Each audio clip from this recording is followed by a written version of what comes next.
Hi అండి అందరికీ. ఈరోజైతే మీ ముందుకి ఒక మంచి వెజ్ రెసిపీతో వచ్చానండి. ఈ రెసిపీ కానీ ఒక్కసారి చేశారు అంటే వెజిటేబుల్స్ తినని వారు కూడా మళ్ళీ మళ్ళీ అడిగి మరీ చేయించుకుంటారండి. అంత అద్భుతంగా ఉంటుంది రెసిపీ.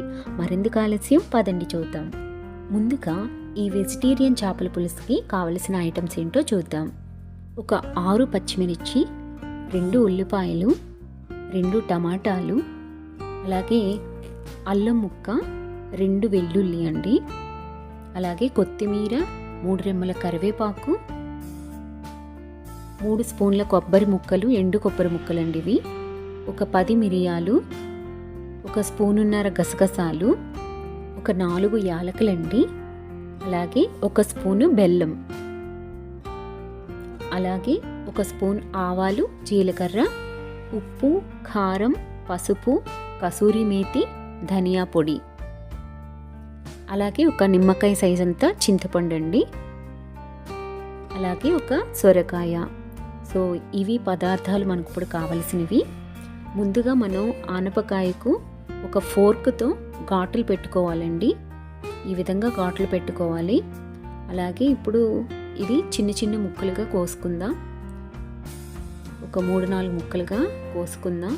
ఇది మా మిద్దె తోటలో అయిన సొరకాయ అండి. ఆల్రెడీ నేను వీడియో పెట్టాను కదా.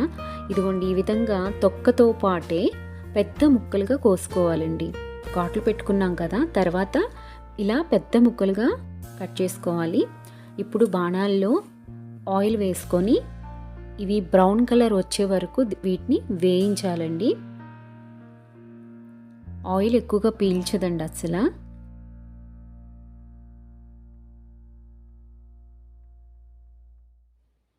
ముక్కలు బ్రౌన్ కలర్లో వచ్చాయి కదా, గోల్డెన్ బ్రౌన్లోకి వచ్చిన వెంటనే వీటిని ఇప్పుడు తీసేసుకుందామండి.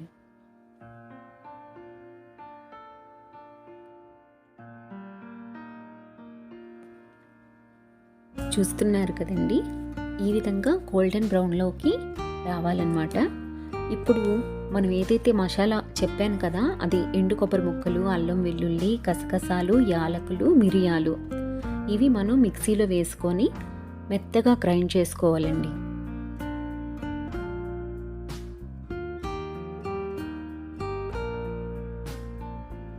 చూస్తున్నారుగా, ఇలా గ్రైండ్ చేసుకున్నాక 2 ఉల్లిపాయలు కట్ చేసుకొని అవి కూడా మెత్తగా పేస్ట్ చేసేసుకోవాలి. ఇందాక బాణాల్లో ఆనపకాయ వేయించాం కదండి, అదే బాణాల్లో 5-6 స్పూన్స్ ఆయిల్ ఉంచేసి ఆయిల్ వేగినాక ఆవాలు, జీలకర్ర వేసి చిటపటలాడే వరకు వేయించాలి.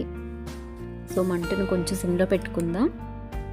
ఇప్పుడు ఇందాక ఏదైతే మనం మసాలా చేసుకున్నాం కదా, కొబ్బరి మసాలా, ఆ మసాలాని ఈ ఆయిల్లో వేగించాలండి. ఇలా మసాలాను పూర్తిగా వేయించుకుందామండి. ఆయిల్ అంతా పీల్చుకొని మరలా ఆయిల్ పైకి వచ్చిన తర్వాత ఒక 2 స్పూన్ల ఉప్పు, అలాగే ఒక 1/2 స్పూన్ పసుపు, అలాగే ఒక 3 స్పూన్ల కారం కూడా వేసుకొని బాగా కలుపుకోవాలండి.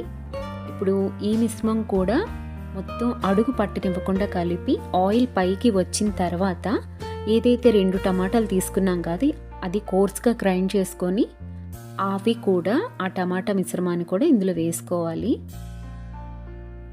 బాగా కలుపుకొని ఆయిల్ పైకి వచ్చిన తర్వాత కరివేపాకుని వేసుకోవాలండి. కరివేపాకు వేసుకున్న తర్వాత కొంచెం కలుపుకొని ఏవైతే ఆనపకాయ ముక్కలు ఉన్నాయి కదా ఆయిల్లో ఫ్రై చేసుకున్నవి, ఆ ముక్కలు కూడా వేసేసుకుందాం.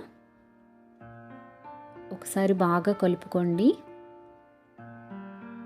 ఈ ముక్కలు అయితే చాలా జ్యూసీగా, చాలా బాగుంటుందండి. టేస్ట్ అయితే చాలా అద్భుతంగా ఉంటుంది.